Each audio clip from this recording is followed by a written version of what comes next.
Esse é um ponto interessante também, professor, e o quanto isso, porque o Donald Trump hoje declarou que que os republicanos precisam vencer as eleições de meio de mandato esse ano, elas estão marcadas para novembro, inclusive para evitar um pedido de impeachment contra ele, Donald Trump. Se por acaso o Partido Democrata vence as eleições e consegue maioria tanto na Câmara como no Senado, as chances de um pedido de impeachment contra Donald Trump passar aumentam bastante, e o Donald Trump mencionou isso como uma ameaça hoje. Nessas eleições de meio de mandato, os eleitores dos Estados Unidos vão escolher todos os deputados da Câmara e 1/3 dos senadores. Quer dizer, isso vai estar no cenário, vai estar no radar do Trump o tempo todo esse ano, né, professor? Exatamente. E esse tipo de intervenção em outros países, né, é uma medida que tem alguns riscos associados, né?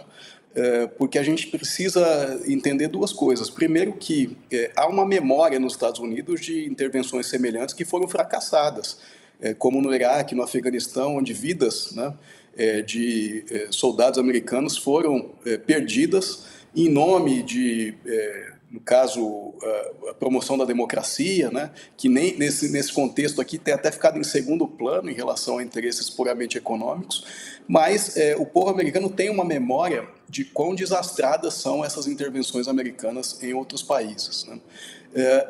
Acho que o segundo ponto importante é que o próprio Donald Trump havia prometido nas campanhas, tanto de 16, na eleição anterior, quanto nessa aqui, que ele não faria isso, que ele seria o presidente do America First, que, né, não desperdiçaria recursos militares fora dos Estados Unidos, e que, né, reservaria a maior parte da sua energia para tratar de problemas domésticos. Então, isso também pode ser explorado nas campanhas para o parlamento, como também ao longo do que resta do mandato dele, como uma traição ao eleitorado.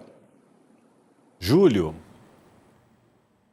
Eu tenho uma pergunta para o professor. Assim, algumas pesquisas já mostraram uma divisão muito consistente ali, né, um terço favorável, um terço contra essa intervenção americana, né? A gente está começando a ver, me corrija se eu estiver enganado, né, esse balão que foi construído, né, se esvaziar um pouco, né? Vimos aí um desmentido do Departamento de Justiça dos Estados Unidos em relação ao Maduro.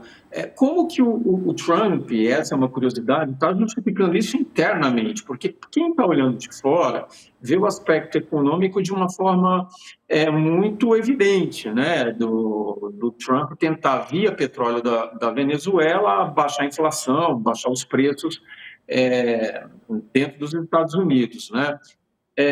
Ele, de fato, está conseguindo colar esse discurso aí? Olha, Júlio, o que eu acho que acontece com o Trump acontece com qualquer presidente, né? Ele foi eleito, e depois que você começa a governar, você começa a necessariamente, né, ou ferir interesses, ou, enfim, romper com promessas, né, não entregar aquilo que você prometeu entregar. E o Trump vinha sofrendo um conjunto grande de desgastes, né? Teve a questão dos Epstein Files, que gerou inclusive algumas defecções no campo republicano. A questão do custo de vida, a gente teve também um shutdown no Congresso, né? Então eu acho que ele entrava esse ano já numa situação muito pior do que ele estava no começo do mandato, né? E aí ele toma essa decisão, invade a Venezuela, captura lá o presidente, né? Promete que isso vai gerar aumento do bem-estar da população americana, porque as companhias americanas vão ter mais oportunidade de negócios. A gente precisa ver se realmente isso vai mexer aqui no tabuleiro, né? O fato é que a situação econômica dos americanos hoje ela não é confortável, né? O Trump não entregou o nível de bem-estar que ele prometeu, em parte também pelas políticas que ele adotou, né, com a imposição de tarifas que encareceram muitos dos produtos. Então ele está um pouco numa situação aí difícil, né? Trouxe esse elemento novo, busca conectar, sim, isso a uma promessa de melhoria de vida da população, mas que eu tenho dificuldade de ver como isso vai se materializar, porque a questão do petróleo em si, o preço da gasolina nos Estados Unidos já caiu, né? Isso é uma coisa que a população reconhece, diminuiu em relação ao que era o governo Biden, né? Em parte até pela política do próprio Trump de fazer a extração de forma mais agressiva.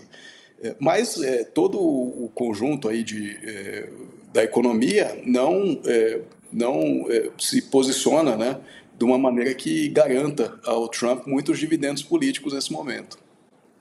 Hoje Mas, professor, ele fala em impeachment, né? Assim, a gente está aqui discutindo aspectos de você enganar o eleitor, ou, enfim, né?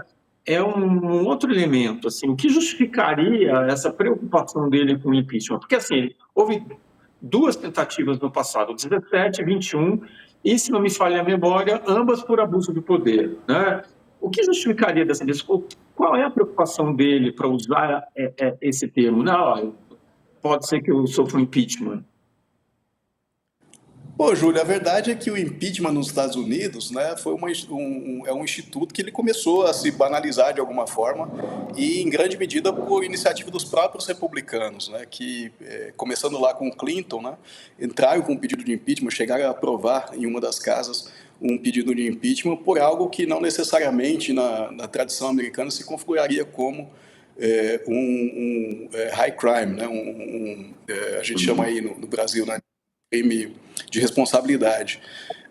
Então, quer dizer, o pessoal que estuda a política americana reconhece que desde aquele momento, desde o impeachment do Clinton, né, existe, toda gestão é sujeita a pedidos de impeachment que às vezes conseguem vencer a barreira numa das casas, às vezes não conseguem, mas os pedidos estão lá, né? Então essa é uma prática que está colocada no cenário americano. E eu acho que o Trump reconhece que ele esticou tanto a corda em temas de política interna, né?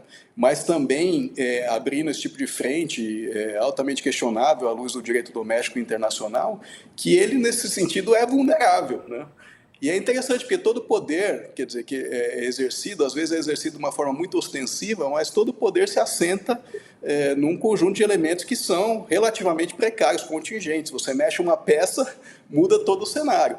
E as eleições de meio termo, a partir desse desgaste que a gente estava denunciando aí anteriormente, elas apontam para um cenário em que, né, há uma possibilidade de uma virada relevante na composição do parlamento americano. A gente não sabe se isso vai se materializar, porque está longe ainda, porque, né, existem inúmeros eventos que podem ocorrer, mas se de fato se materializar, tem gente que previu já a vantagem de 20 parlamentares para o Partido Democrata, dependendo aí de como se fazer as contas, né?